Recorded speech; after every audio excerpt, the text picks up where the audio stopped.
This is the most standard Minecraft world, filled with a variety of resources, biomes, and animals. And this is a superflat world. Here, aside from slimes and naturally generated villages, there is absolutely nothing. It's one endless flat landscape, only 4 blocks deep. These are the conditions I'll have to survive in for the next 100 days. I'll need to explore countless villages in search of a place to call home, gather my first food supplies, and obtain diamond tools. In this survival challenge, there will even be a chance to get a Totem of Undying and maybe, just maybe, fight the Ender Dragon. Day 1. From the very first seconds of this challenge, I found myself in a world with absolutely no resources or biomes. However, I quickly spotted a few cows nearby. Normally, animals in a world like this can only spawn once at the world spawn and never again. After looking around a little more, I noticed a village in the distance. Inside the first house, I found a set of leather armor, which was a pretty good start. I also grabbed a bed that would definitely come in handy later. Within minutes, I already had enough food to last me for a while. Thankfully, villages provide access to wood, because I honestly can't imagine surviving here without it. My first crafting table was placed down, followed by a wooden pickaxe. I took the brewing stand from the church, since the cleric clearly wasn't going to need it anymore. Meanwhile, the iron golem was doing an excellent job defending the village from slimes. After getting a pickaxe, the next priority was obtaining my first cobblestone. There weren't many options available, so I was forced to dismantle one of the village houses. Hopefully, the villagers can forgive me for that.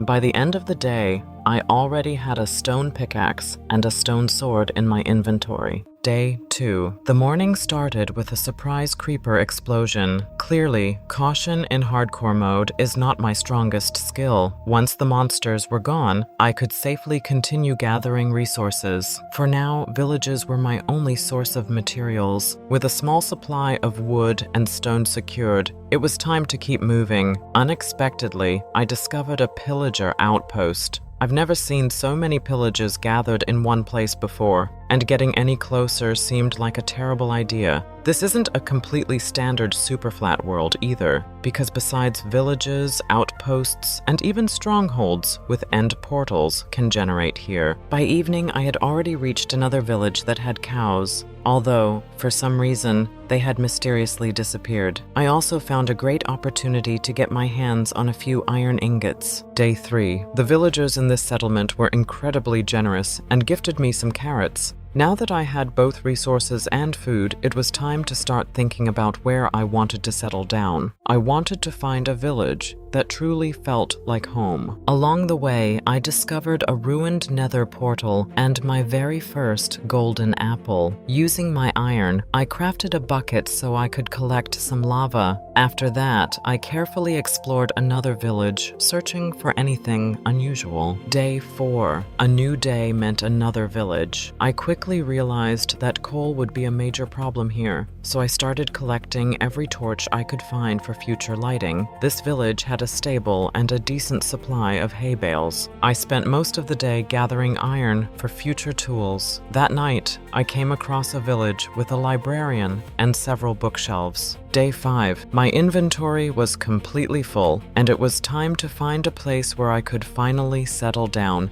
and start developing properly. In a nearby village, I found a pig pen. After taking a careful look around, I realized that I really liked this place. The village had a single long path with all the houses lined up in a row. I chose one of the houses and turned it into a temporary storage room. That evening, a villager successfully claimed my bed, although, to be fair, the arrangement was mutual. I got his house and he got my bed. Day 6. Not far away, I discovered my third ruined portal and nearly burned to death in lava. I still wanted to keep exploring, and it turned out to be completely worth it. I found a blacksmith's house containing several diamonds, some obsidian, and a saddle. The saddle was by far the most valuable item for me because it meant I'd soon be able to tame a horse and travel much faster. I climbed to a higher spot to get a better view of the area. At that moment, I started wondering which village I should ultimately choose as my home. Day 7. In the end, I decided to return. I liked this area far more than any of the others, and it also had a nearby portal and an animal pen. I spent the entire day trying to tame a horse, but it clearly had a personality of its own. Day 8. On this day, we finally came to an understanding,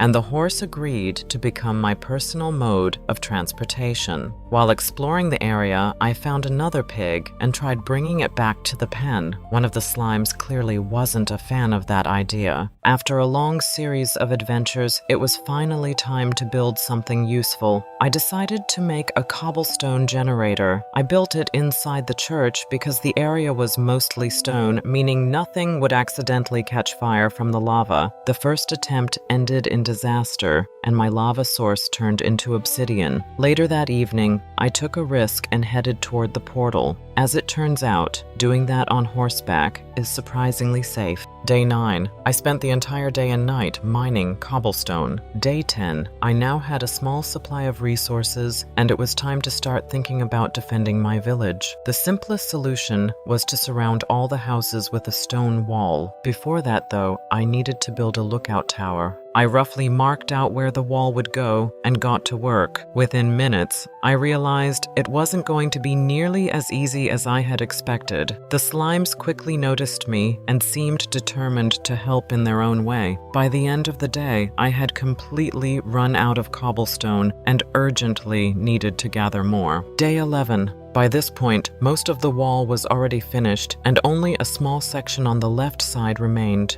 Around noon, I took a short break to eat and regain some energy. I also decided to claim the village farm because the farmer clearly wasn't taking care of it and all of the crops had dried out. Besides, I needed somewhere to grow food for my villagers. Before I knew it, the sun was setting, providing the perfect opportunity to light up the area. Day 12. I crafted a few axes and started thinking about a basic tree farm. The first step was building a growth limiter 7 blocks above the ground to control oak trees. At the same time, I kept gathering iron, which I would soon need for hoppers. Then it was time to solve another major problem. Slimes kept spawning inside my village because several slime chunks were located within the area. The only way to stop them was by tilling all the grass blocks. It wasn't the most exciting job, but having 2-meter-tall green slimes constantly jumping around wasn't exactly ideal either. One slime chunk was finally finished, and that night I set out to find the rest. Along the way, a few zombies unexpectedly helped me out, and please don't ask why, but I decided to keep 2 slimes as pets. I hadn't given them names yet, so feel free to leave your suggestions in the comments. By this point, I had completely run out of torches and had to smelt some wood into charcoal. By sunrise, I found another slime chunk and quickly tilled the entire area. Day 13. This section turned out to be much more dangerous because the green guys were watching it very closely. Whenever they got too close, I would lure them away and then sprint back to till a few more blocks before they returned. While running through the village, I noticed 2 villagers sitting in boats.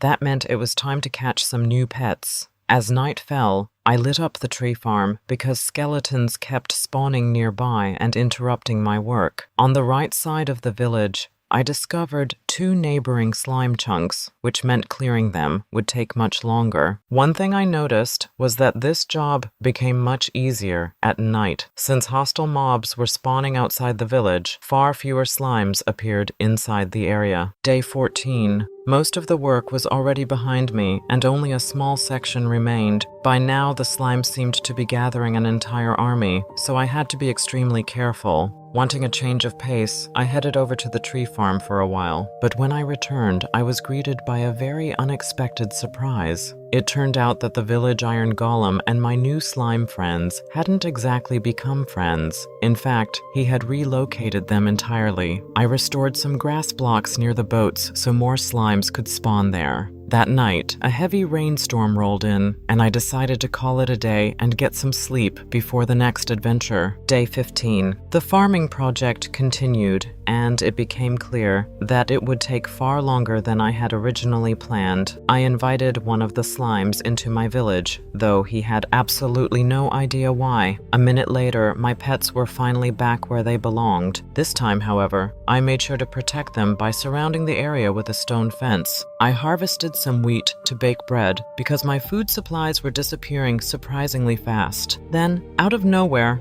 I spotted a wandering trader with his llamas. He was selling dark oak saplings, which was an incredibly valuable find. I gladly welcomed him into my village, but there was still one problem. I didn't have enough emeralds. I quickly came up with a solution and crafted a few fletching tables for future fletchers. The rest of the night was spent chopping wood. Day 16. I checked every house and removed workstations so the villagers would take the professions I actually needed. Within minutes, I had earned my first batch of emeralds. I bought 4 saplings from the trader, and for the first time in this world, I finally had a little variety. After planting them, I used bone meal to speed up their growth, and if there's a tree standing there, why not chop it down? Later that evening, I found all of my fletchers somehow trapped inside the pig pen. How they got there remains a complete mystery. I sold another batch of sticks and bought a few more saplings because you can never have too many. After that,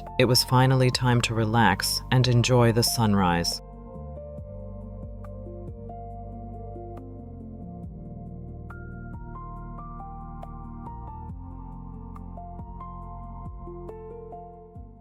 Day 17. While walking through my village, I realized that I had very few villagers. To get more, I would need both beds and food. That sounded like the perfect excuse for a journey, and thankfully my loyal horse was ready to help. Since passive animals don't naturally spawn in this world, the only place to find them is inside villages. The first animals I discovered were cows, and that was a great reason to bring them home. Unfortunately for them, they had no idea they were about to run several kilometers. Time for a little exercise. At this point, I already had horses, pigs, and cows. The only animals still missing were sheep, and those were proving surprisingly difficult to find. Day 18. In the middle of nowhere, I found a homeless villager, but he wasn't interested in joining me. I continued exploring and eventually discovered another blacksmith building containing obsidian. In a nearby house, I found a hidden chest filled with food, which was perfect timing. Then, after traveling more than 4,000 blocks, I finally found my first gray sheep. Even better,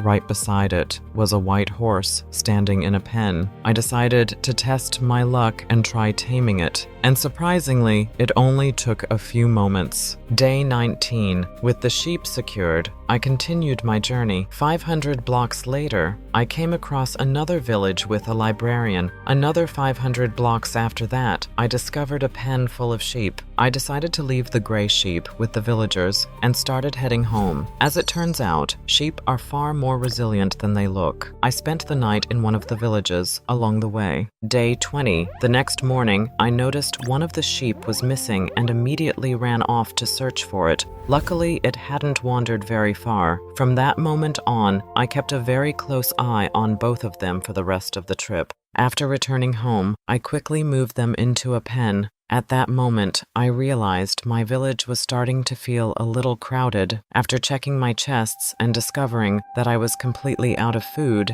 I decided it was finally time to build a proper wheat farm. I chose a small area next to the tree farm and got to work. One of my slime chunks happened to be located there, so it seemed like the perfect opportunity to turn it into something useful. I dug a few holes for water and said hello to a spider that had decided to pay me a visit. Day 21. The water sources were ready, and I could finally start preparing the farmland. I covered the water blocks with slabs to make moving around much easier. As usual, some of my old green friends showed up, clearly unhappy with what I was doing. Since I now had 2 sheep, I decided to shear them and turn the wool into carpets. They would make it much easier to jump over fences. By the end of the day, half of the farm was planted with wheat and potatoes. Now all that was left was to wait for everything to grow. The rest of the day was spent mining cobblestone. Day 22. a giant slime appeared inside my base, which could only mean one thing. Somewhere, I had missed a grass block. I suspected the slabs might be the issue, so I placed fences on top of them. That evening, I went back to chopping trees. Meanwhile, one of the iron golems was watching my pets very closely, and trust me,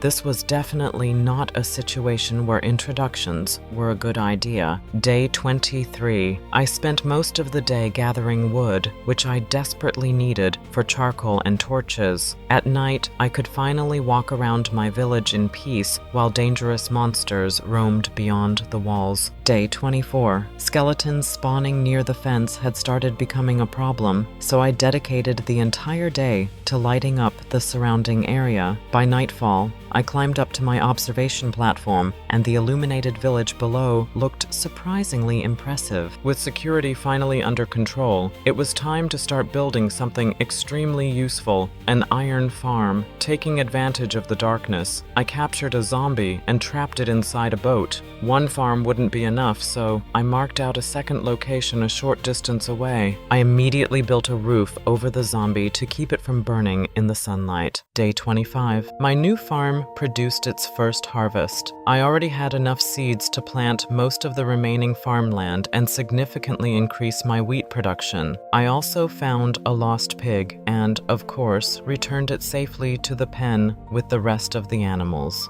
Day 26. I had recently found sheep for wool production, but breeding them turned out to be more difficult than expected. Since I urgently needed beds, I decided to travel to a nearby village and collect some. Along the way, I ran into a group of pillagers, and for a moment I considered trying to get totems of undying, but at this stage of the survival world, that was way too ambitious. In the neighboring village, I collected several beds along with a lectern. Luckily, I managed to make it back home before sunset. While my villagers slept peacefully through the night, I decided to give them a small gift and installed some brand new furniture in every house. Day 27. Another giant slime appeared inside the village. At this point, I started to suspect that the problem might be the lighting tower or perhaps a roof with full blocks on it. Later that evening, I found a cow trapped inside the village well and had to rescue it immediately. After that, I organized all my storage chests and turned my accumulated slime into proper slime blocks. At least something productive came out of the endless slime invasion. Day 28. I sold some sticks to my Fletchers and used the emeralds to buy bread from a farmer. Just a minute later, the first baby villager appeared in my village. Since there was still plenty of daylight left,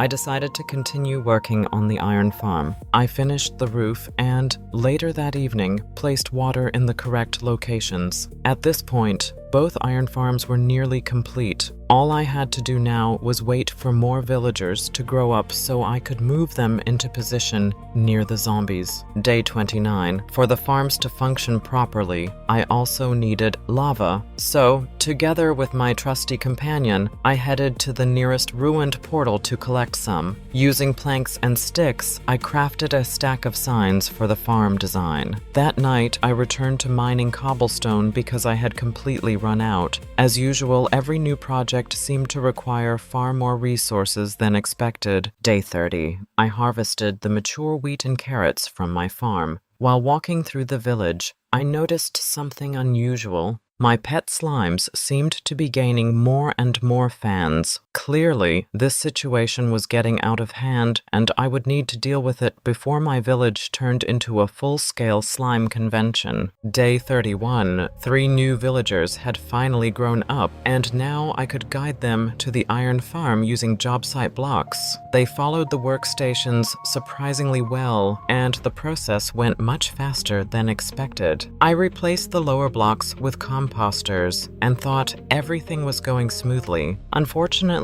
while I was distracted, the villagers decided to take a stroll and wandered right back to the village. Once the sun started setting, the job site blocks no longer worked, forcing me to use beds instead. Eventually, I got them into the correct positions and continued building the walls. The moment I finally relaxed, a creeper appeared out of nowhere and exploded. Day 32. I spent the day gathering dirt blocks to fill a strange hole near one of my farms. At the bottom, I placed a chest and connected several hoppers to it. Signs were attached to the walls to prevent iron golems from getting stuck in blocks. Of course, I couldn't forget about the buttons either, since every solid spawning block needed to be covered. After placing lava on top of the signs, my first iron farm was finally complete. It wasn't ready to launch yet, though. That evening, I carefully tilled the surrounding grass to make sure golems wouldn't spawn outside the farm. Day 33. The moment the sun rose above the horizon, my excavation work became much harder. The slimes seemed determined to supervise every single thing I did. After removing a few blocks around the zombie, the farm immediately sprang to life. At long last, I had an infinite source of iron. That meant I could finally say goodbye to stone tools forever. 1 iron farm was great, but 2 would be even better, so I set off to recruit 3 more villagers. Day 34. Somehow all of my villagers had scattered across the village, and I had to track them down, one by one. On top of the farm,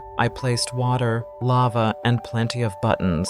After checking the first farm's performance, I collected 30 iron ingots. That was more than enough iron to craft additional hoppers. By nighttime, both iron farms were operating near my village, and I knew they would soon provide me with an enormous amount of iron. Day 35. An uninvited guest appeared within my territory, but getting too close to it would have been extremely dangerous. For now, I simply had to accept its presence. As soon as I started tilling more grass blocks, the slimes became incredibly active. Working under these conditions was almost impossible, so I needed a new strategy. I crafted a full set of iron armor. It wasn't particularly powerful, but at least it provided some protection. Later, I walked around the village to replenish my villagers' food supply. This time, raw potatoes and carrots were added to the menu. I also ran into an extremely annoying skeleton that refused to leave me alone. Day 36.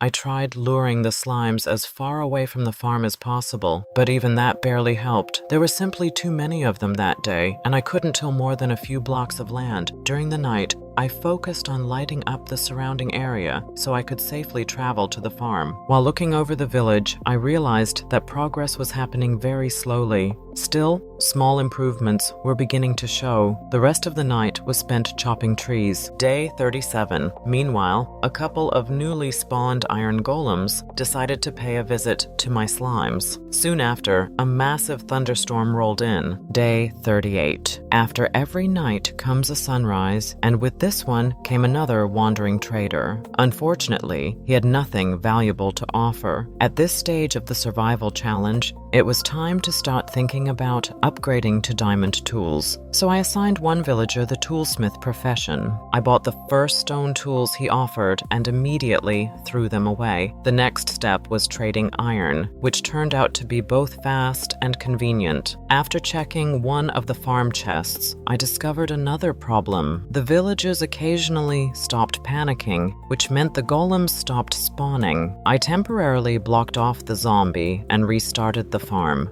Later that night, I harvested more wheat because I would need plenty of bread to keep increasing the village population. Day 39. The villager finally refreshed his trades, and I managed to unlock my first diamond axe. Unfortunately, it only had efficiency 1, which wasn't nearly good enough. An efficiency 3 pickaxe was a much better start, but I wanted something even stronger. I crafted several additional smithing workstations and placed them outside near the Fletchers, so all my villagers would stay in one area. Thanks to my growing iron supply, leveling up 2 new toolsmiths was incredibly easy. Before long, I was hunting for the perfect diamond pickaxes and axes. I also noticed something interesting. Every evening, the villagers gathered around the well. No matter what they did during the day, they always seemed to end up there by sunset. For variety, I planted some potatoes in a small garden. Soon, I would finally be able to enjoy baked potatoes because eating nothing but bread for 40 straight days was becoming unbearable. That night, I returned to chopping dark oak.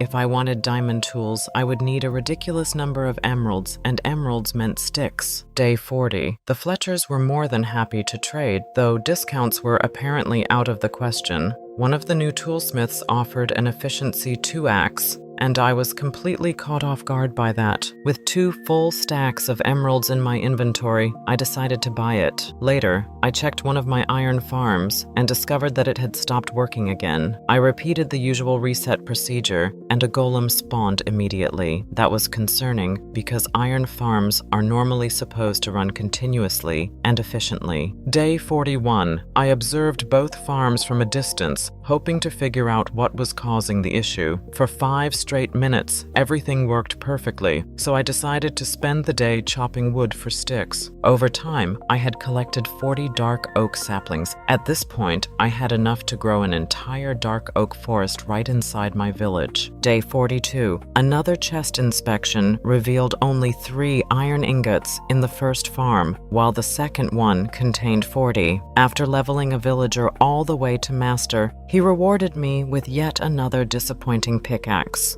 Clearly, luck was not on my side that day. To take my mind off things, I visited my animals and bred them. In this world, sheep were an incredibly valuable source of future building blocks. Day 43. Since my search for perfect tools wasn't going well, I decided to try my luck with enchanting. I bought several bookshelves from a librarian to speed up the process. After finding 3 diamonds and some obsidian in a chest, I crafted my first enchanting table. I surrounded it with bookshelves, creating a fully functional enchanting setup. Lapis lazuli is incredibly rare in a superflat world, but fortunately, my village priest was more than willing to trade some for convenience. I also crafted a grindstone and an anvil. My first enchantment was Fortune 3. Not bad at all, but I knew I could do better. 4 attempts later, I finally obtained an efficiency 4, unbreaking 3 axe. Using wool collected earlier, I crafted additional beds for future villagers. Before ending the day, I checked my iron farms, only to discover that neither of them was working. Day 44. Another wandering trader arrived with his llamas, but once again, he had nothing useful to sell. I started noticing that traders appeared surprisingly often in this survival world. To improve the iron farm, I replaced some blocks between the villagers and the zombie with slabs and trapdoors, allowing the villagers to rest properly. Shortly afterward, the first golem spawned, but I would need more time to verify whether the fix actually worked. Between experiments, I continued breeding sheep because I still needed a lot more beds to dramatically increase the village population. That night, I carefully watched both the villagers and the zombie to see how they behaved after dark. Day 45. The tool situation was partially solved, but now it was time to focus on armor. For that, I needed armorers and even more emeralds. Thanks to my growing stockpile of iron, leveling up the first armorer happened incredibly quickly. By evening, I had 2 fully upgraded armorers offering some excellent trades. After comparing their offers, I purchased my very first diamond chest plate. Once I removed the original enchantments and combined it with better books, I ended up with Protection 4 and Unbreaking 3. Day 46. At this stage of the survival challenge, I ran into a problem with not having enough XP. My original plan was to build a mob farm, but then I thought, why do that when there are millions of slimes wandering around nearby? In practice, it worked surprisingly well, and my experience bar slowly started filling up. I spent the rest of the day trading with villagers and searching for good enchantments for my boots. As night fell, I returned to chopping dark oak logs, and with an efficiency axe, it was an absolute pleasure. Day 47. I had 7 stacks of wood in my inventory, which were perfect for crafting sticks and earning emeralds. This entire batch ended up being spent on another purchase of lapis lazuli so I could continue enchanting my armor pieces. Day 48. Well, the day had finally come. At last, I could replace my regular iron armor with something much stronger, and my chances of surviving in this world increased dramatically. While running past the slimes once again, I noticed a huge crowd of iron golems. By evening, I headed over to the slimes to test out my new armor and earn a bit more XP. Day 49. The survival challenge was moving along nicely, and the next thing I wanted to take care of was getting a proper pickaxe and shovel. They would be incredibly useful for the building projects I had planned. My first attempt wasn't successful, which meant my XP problem still remained unsolved. Then, out of nowhere, a fifth wandering trader showed up, and at that point I started getting suspicious. I quickly checked his trades, but as usual, the slimes started getting in the way. During the night, I bought some beetroot seeds and a melon, finally a decent way to add some variety to my diet. Day 50. I combined 2 pickaxes on an anvil and moved one step closer to obtaining the perfect tools. I wanted to show off my new gear to the villagers, but it turned out they couldn't care less. They were far more interested in sticks and emeralds. Half of the challenge was already behind me, and this is what my village looked like at the halfway mark. Honestly, it looked terrible. The entire place needed a complete makeover. But before that, I decided to grab a bite to eat and harvest the fully grown wheat. Day 51. This day started with some very good news. My iron farms were finally working properly. Thanks to the slabs and trapdoors, the villagers were able to rest from time to time, which dramatically improved the farm's efficiency. I spent the entire day grinding XP and headed out in the evening to gather dark oak logs. Day 52. A new wandering trader arrived in the village, and I bought pointed dripstone and glowstone from him. I harvested some beetroot and planted pumpkin seeds. Very soon, I would need them to create an army of iron golems. To speed things up, I used bone meal to accelerate their growth. While waiting for the crops to mature, I kept chopping wood because, honestly, I needed something to do. I wanted to collect at least 30 pumpkins to make my plans a reality. By sunrise, I had even made it back to my oak tree farm. Day 53. I planted another batch of oak saplings and carefully inspected my village while planning its first major upgrades. The animal pen definitely needed expanding since the animals were already running out of space. Later that night, I went for a ride on my horse in search of a pillager outpost, but unfortunately, I couldn't find one. Day 54. I sheared the new sheep and lured a couple of pigs into the pen using potatoes. I managed to collect 19 pumpkins, and that might actually be enough. Before using them to create golems, though, I first had to carve them. I emptied both of my iron farms and collected every last iron ingot. Having 2 farms was incredibly useful because it meant I didn't have to wait long for resources. I even felt like showing the villagers who the richest person in town was. Surprisingly,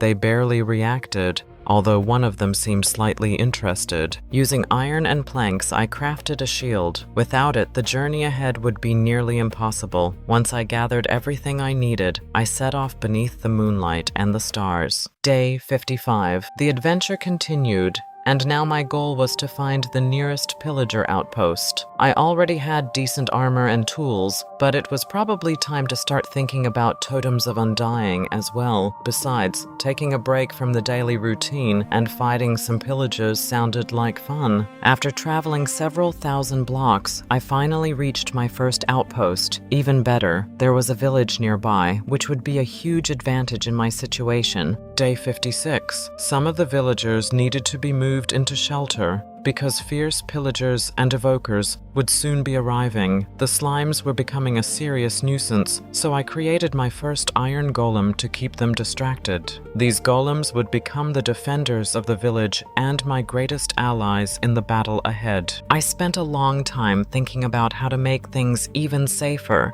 and eventually placed boats in several strategic locations. Any vexes that spawned would get trapped inside them, and that was important because Vexes are extremely dangerous enemies. By midday, the village was protected by 10 iron golems, and I hoped they would be enough. With most of the preparations complete, it was time to approach the pillagers. Even from a distance, I could see an entire army. I carefully lured out the banner captain, but after killing him, nothing happened, which was very strange. The pillagers quickly realized what was going on and launched a full-scale hunt for me. The situation had clearly spiraled out of control, and I needed a new plan fast. By the time I returned to the village, the bells were already ringing and the raid effect had appeared. Day 57. From a rooftop, I carefully observed the battlefield. I needed to command my iron warriors and come up with a strategy on the fly. The golems handled the first wave quickly,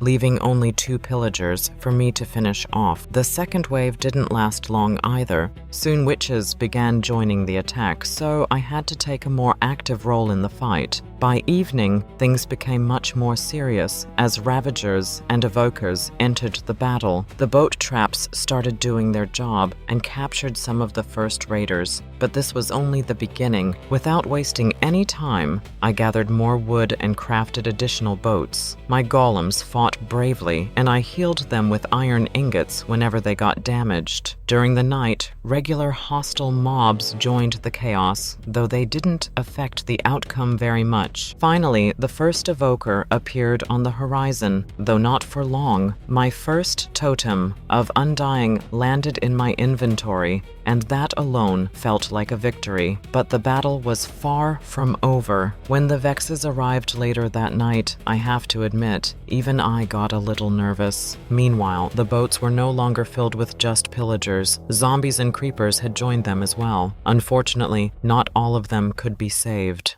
Day 58. Only 1 pillager remained, and with his defeat, victory was mine. Together with my army of iron golems, I had won the raid and earned a handful of emeralds, along with several totems of Undying. The village had suffered some damage during the battle, so major repairs were urgently needed. I released the villagers from their bunker and sent them back to their homes. As the sun began to set, I started the journey back to my own village. Then something happened that I never expected. In the distance, I spotted the silhouette of a stronghold, the very structure that contains an end portal. I wrote down the coordinates and knew I would return someday, but for now, I had completely different plans, focused on transforming my village. Day 59. I grabbed a quick meal to recover from the long journey, and of course fed all my animals, who had become quite hungry during my absence. With all the resources I had collected, it was probably time to expand my storage area. Honestly, I needed to expand everything because the house was becoming far too cramped. Still, there was one last problem I wanted to solve: fully upgrading my armor. For that, I needed to find a librarian selling mending. I bought some bookshelves from the first villager I found so I could create more job site blocks. By evening, all the villagers had gathered around the well, but my search for the mending book still hadn't succeeded. Day 60. Around midday, one of the librarians finally offered a mending book, and I was absolutely thrilled. The only problem was that buying 7 copies would require a huge amount of emeralds. To solve that, I headed to the marketplace and traded heavily with armorers and toolsmiths. I started enchanting a shovel and found some pretty good enchantments on the second attempt. At the anvil, I combined all my armor and tools with the books I needed. Somehow, a skeleton managed to sneak into my village, but I quickly showed him where the exit was. Day 61. After leaving the safety of my village, I started repairing my sword. At the moment, slimes roaming this endless flat world were my only source of experience, but that quickly became boring, so instead I repaired my axe by selling iron to villagers. From what I observed, trading turned out to be a far more efficient way of gaining XP. Day 62. Near the closest portal, I collected several buckets of lava. I also crafted 7 hoppers. After obtaining totems of Undying and a strong set of armor, the next challenge was gathering large amounts of building blocks. To solve that, I decided to upgrade my cobblestone generator and make it more productive. As usual, It would stay inside the church, although I did consider moving it outdoors. I placed hoppers underneath, added a row of stairs for water on one side, and poured lava on the other. Everything was ready. But then my plans suddenly changed. Instead of a cobblestone generator, I could turn it into a stone generator, which would add a bit more variety to the blocks available in this survival world. A few minutes later, it was complete, and I spent the rest of the night mining stone and cobblestone. Day 63, I spent the entire day working at the generator, and by evening half a chest was filled with cobblestone. That was a solid result and more than enough to begin construction. But first, I needed to finish one last task and find a silk touch pickaxe. I checked the villagers' trades once again, but unfortunately, no one was offering one. In this situation, the enchantment table was my only hope. Day 64, I crafted a few more beds to increase the village population. Then I decided to test my luck and search for a useful book from a librarian. I picked the 2 bravest villagers and quickly started cycling their professions. By evening, a 3rd librarian had joined them, but I still had no results. For some reason, I was somehow able to re-roll their trades even at night, even though that should normally only work during the day. Day 65. Using my Fortune 3 pickaxe, I harvested the wheat farm. All of the bread, of course, went straight to the villagers. By evening, luck was finally on my side, and I found a Silk Touch book. As for my emerald shortage, I turned to the Fletchers, who were more than happy to exchange emeralds for sticks. I spent the rest of the night gathering experience for a second pickaxe. Day 66. I let the villagers out for some fresh air. While walking through the village, I saw something incredible. There were far more golems than before. I tried combining 2 pickaxes, but once again, I didn't have enough experience. That night, I went out hunting just to clear my head. I had to lure a whole group of iron golems away from my pet slimes. I really didn't feel like replacing them again. Day 67, I fed the sheep some wheat, and finally, after such a long time, I got an efficiency 5 Silk Touch pickaxe. That meant I could now mine not only cobblestone, but also regular stone blocks. I couldn't wait to test it out, so I immediately ran to the church. Day 68. The second half of my chest was now filled with blocks, and with resources like that, it was finally time to think about making major changes to my village. I climbed up to the observation platform to plan everything carefully. That's when a completely crazy idea appeared in my head. Near the center of the village, I built a wool pillar. From there, I needed to extend markers 50 blocks in every direction. 3 sides were finished quickly, but to complete the 4th, I had to partially demolish someone's house. And without saying much, just take a look at this. What they were doing there and how they ended up in that spot is beyond me. The whole situation was hilarious, though one question remains unanswered. How did they even get up there without a ladder? After breaking part of the house, I ran straight into my animal pen. A second later, the golems immediately sprang into action. I sealed the top of the structure with fences so the golems wouldn't be able to get inside. Day 69. I examined the layout to get a sense of the scale. This stone cross would serve as the guide for building a circle. One huge, perfectly round circle. At that moment, I had no idea what was waiting for me ahead. While harvesting crops, I was suddenly attacked by a witch. Somehow, she had managed to sneak into my village during the night. I fed the harvested potatoes to the pigs. Soon, meat would finally become part of my diet. Choosing one side, I started rounding off the edges and building the first section of the circle. I carefully followed the circle diagram and counted every single block. During the night, creepers and skeletons made construction much harder. I tried placing at least a few blocks, but it rarely worked out. As you can probably guess, the entire night turned into a battle against monsters. Day 70. At sunrise, I made some progress. I connected 2 neighboring sections and was immediately greeted by an unpleasant surprise. The blocks didn't line up. Without hesitation, I started tearing down the first version of the layout. The circle's diameter was 101 blocks, and this was the first time I'd ever attempted something this large. Honestly, I wasn't even sure why I had decided to build it, but it seemed like it would be interesting. During the day, the slimes took over. I came up with an idea to make things easier by using iron golems. The moment they arrived, the slimes started having serious problems, and I finally had a small chance to build in peace. I inspected the first section of the circle and used leads to keep the golems nearby. Construction became a little faster with these bodyguards, but I still wouldn't call it comfortable. Then, for the second time, the blocks failed to connect properly. At that moment, I realized this project was definitely not going to be easy. Day 71. I tore down the failed layout for the second time. After bringing the golems back, I returned to building. Thankfully, this time it worked. I needed to speed things up, so I moved on to the neighboring section on the left side. But suddenly, my golems wandered off, leaving me to deal with the annoying green cubes by myself. And just look at this daycare center. It turns out baby slimes are completely harmless, so I could actually keep building around them.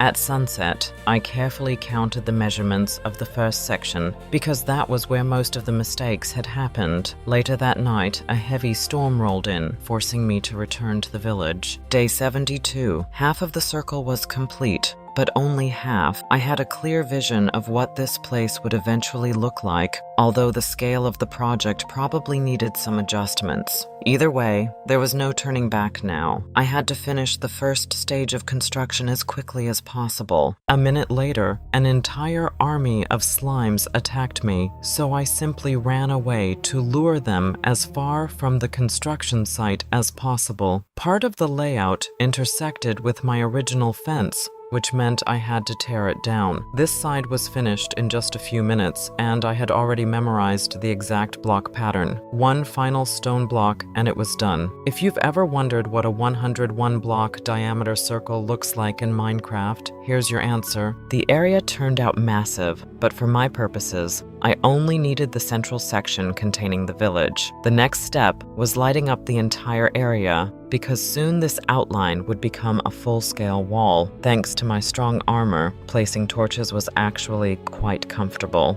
Day 73. To completely protect myself from unwanted slimes, I needed to expand the entire layout by just one more block. After checking my chests, I realized I had run out of stone. That evening, I headed back to the church to mine more. It's a very strange place to gather stone and cobblestone, but it's definitely the safest. Day 74. 15 minutes later, my stone reserves had increased dramatically. I climbed one block higher and tried moving as quickly as possible so the slimes would stay far enough away not to interfere. By nightfall, most of the work was complete, and only a tiny section remained on the left side. Then I spotted a zombie wearing golden armor. A specimen like that was too valuable to lose, so I quickly trapped him in a boat. A few more blocks later, the circle was finally finished. Though at this point, it was more of a giant fence than a circle. I built a roof above the zombie so he wouldn't burn in the sunlight. Day 75. I headed out to battle the slimes and unexpectedly lost my first totem of undying. If I hadn't been carrying it, that would have been my final day in this world. I collected all the resources from the iron farm because farming XP from slimes takes far too long. Meanwhile, the golems were still holding meetings and discussing how to reach the slimes trapped in boats. There's definitely intelligence in their eyes, but hopefully, they won't evolve too quickly. I sold iron to villagers, and my pickaxe's durability climbed right back up. After all those long mining sessions, repairing it would become a regular task.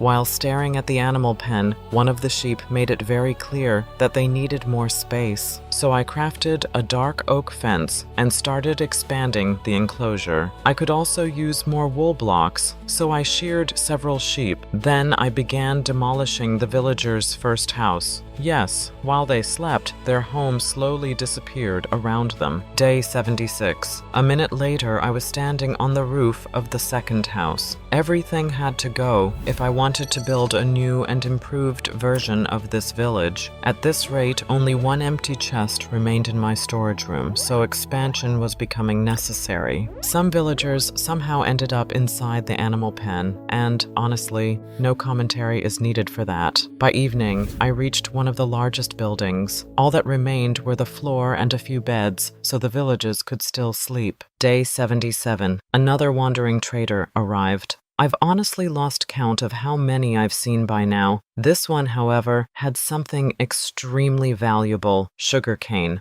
I also bought some red sand and tropical fish in buckets. This is what my settlement looked like at that moment. Half of it had successfully vanished, but these changes were definitely for the better. I spent the rest of the day and night clearing away unnecessary blocks. Day 78. Today brought a very unpleasant surprise. Once again, I failed to keep an eye on the golems, and they somehow made their way to the slimes. I had to gather them all and move them to a location farther away from the villagers. By evening, I reached my storage house, and it was destined for the same fate as the other buildings. For now, the chests would stay where they were, and I'd figure out a new location later. Under the moonlight, 3 golems were already standing on top of the church. I decided not to touch the church yet. Later, I'll see whether it interferes with my build. Besides the houses, the giant trees also had to go. Clearing them would both free up space and replenish my resources.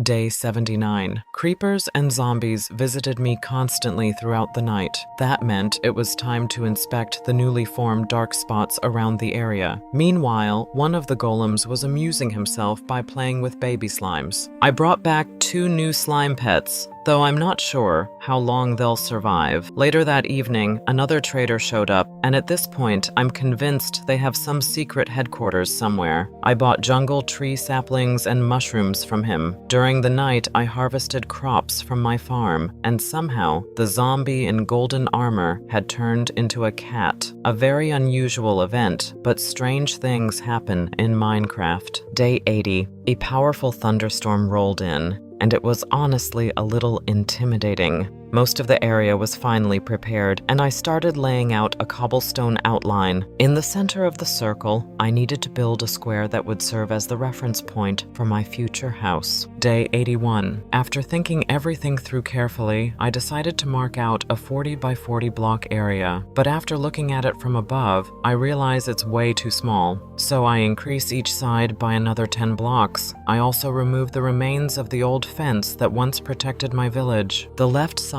of the layout ends up touching the animal pen, but I leave it like that for now. Every change brings new areas where monsters can spawn, so I once again have to light everything up. I repair my pickaxe by selling iron to the villagers. After all the problems with my iron farms, they finally started working efficiently and producing a good amount of iron for trading. I inspect the new layout and decide it's enough for now. Day 82. I completely ran out of stone, so I head out to mine more. The next 15 minutes of my survival are spent inside the generator. Day 83. Time is running out, so I need to hurry. To stop villagers from getting in my way during construction, I create a separate relaxation zone for them. I gather all the remaining beds and move them there. A golem gives me a red flower. No idea why, but I'm not complaining. At night, I quickly move the villagers into a temporary shelter. Before building my house, I still need to clear a few small details. Day 84. While clearing farmland in the village, I hear strange noises. After breaking a few blocks, I discover squids. This used to be a well,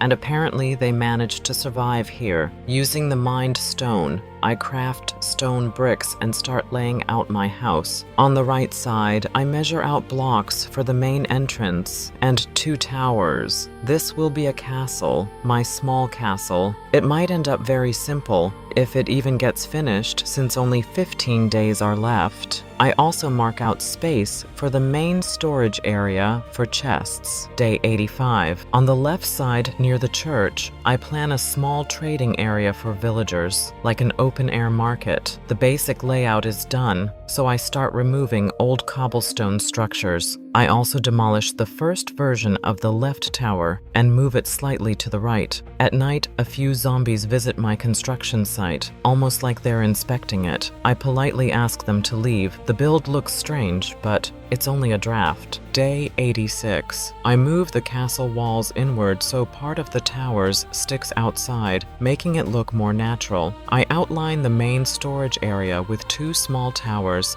and a central room. Finally, I can start building the walls. I use regular stone to save resources. I slowly build the first tower upward. At the top, I try designing the roof with slabs and stairs, but the first version looks terrible. I quickly break it down with water and remove it completely. Day 87. The new roof idea works better, so I apply it to the other towers too. I continue building the long tower on the right side, splitting it into a wall section and a tower above it. I add stone stairs across the structure and decorate with dark oak slabs and stone brick details. I also light everything inside because mobs are already starting to spawn. This is the intermediate result of my work. Day 88. Torches feel too boring, so I decide to add proper decoration. I go to the villagers to look for lanterns and glass. I create more librarians using job blocks and start re-rolling trades. I also begin shaping the roof of the tallest tower, trying to make it rounded. The first version looks awful.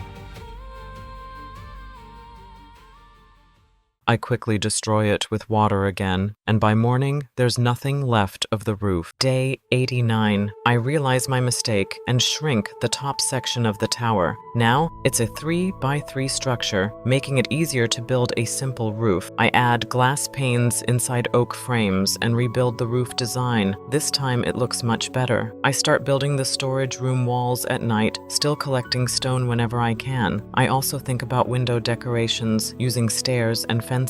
Day 90. Since lantern trading is difficult, I craft them using iron and torches. I replace stone fences with wooden ones to test the look. I choose dark oak stairs and lanterns as the main decoration style. I build a small entrance wall with a balcony. Unfortunately, I run out of stone, so the side walls are made from cobblestone. I add extra stairs and stone bricks for detail. Day 91. The roof will be flat inside with a central opening for a ladder. I go mining stone again because I can't continue without it. I spend the next 20 minutes there. Day 92. This is the first real result of the build. It looks pretty good considering how little time I have. I add an entrance with stairs and lanterns. Next, I start building defensive walls around the castle. I raise the structure by 3 blocks and place stone bricks as I go. I also add dark oak stairs and fences for decoration. I spend the rest of the day improving wall depth and texture. Day 93. Most of the blocks are placed, only a small section on the left remains. I can now walk inside and place fences on both sides. Lanterns will be the final decoration, so the castle is visible from far away. I place them every 3 fences to save resources. I climb to the tallest tower to light it up. The interior is still empty, as it will be used for future houses. Day 94. I decide to decorate the main entrance. I climb the right tower to finish it. The first design doesn't look good, so I remove it and rebuild. I also reduce the tower size slightly for a better roof shape. Day 95. I use stripped oak logs to add variety. The inside is filled with stone, leaving space for an exit. I like this version much more, but it still needs height. Windows are added on both sides. Suddenly, a lightning strike spawns skeleton horses. My iron golems quickly deal with them. A villager gets turned into a zombie piglin in the animal pen due to lightning. Later, more skeletons appear, and I rush to protect my animals.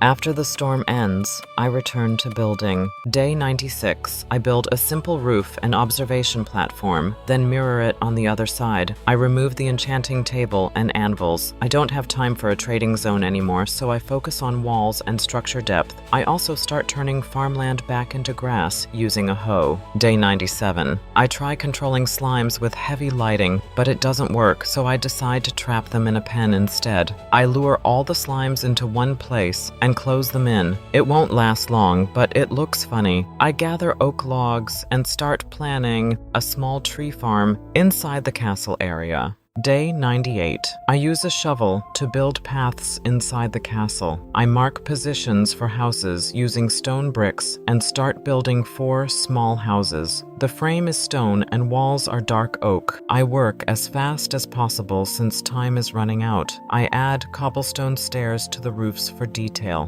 Day 99. I build floors in each house and decorate them with stairs. 3 houses are near the entrance. 1 is near the tree farm. I add roofs and balconies. I finish everything and move villagers into their new homes. Each house can hold 5 to 8 villagers. I also place job blocks and start planning a small fountain in the center. Day 100. The final day of my survival. I build a small horse pen on the left side of the castle. I finish a small house nearby using wood, glass, stairs, and lanterns. I decorate the pen with a dark oak fence. I ride in on my white horse through the main entrance and show it its new home. I use bone meal to bring life back to the area. I move the beds into the houses so villagers don't sleep outside. And that's it. 100 days of survival in a super flat world. I wouldn't say it was extremely hard, but it was definitely exciting. If you want a continuation of this survival for another 100 days, leave a comment and share the video with your friends. The future of this world depends on your activity. My name is Simon, and I'll see you again soon.